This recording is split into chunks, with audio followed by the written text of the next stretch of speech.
ভাই, তোর সাহস দেখে আমি অবাক।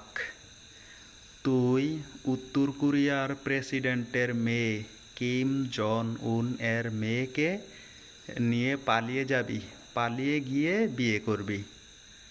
তো তোর এটা জেনে রাখা উচিত যে ওইখানের ওনার নিয়ম হচ্ছে, ওনার সংবিধানের আইন হচ্ছে যে তিন পুরুষকে শাস্তি দিতে হবে। বাপ, ছেলে, দাদা, তিন পুরুষের জেল বাধ্যতামূলক।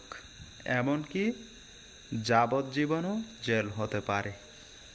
তো তুই এবার চিন্তা করে দেখ, কি বিয়ে করবি নাকি তোর সিদ্ধান্ত থেকে পিছু হটবি। তোর সিদ্ধান্ত দেখে পুরো জাতি অবাক যে সে সে তো শুধু আগুনে হাত দেয় নাই, আগুনের পাহাড় মাথায় করে নিয়ে সে হাঁটতে চায়। তো আশা করি আপনি আপনার উত্তরটা পেয়ে গেছেন।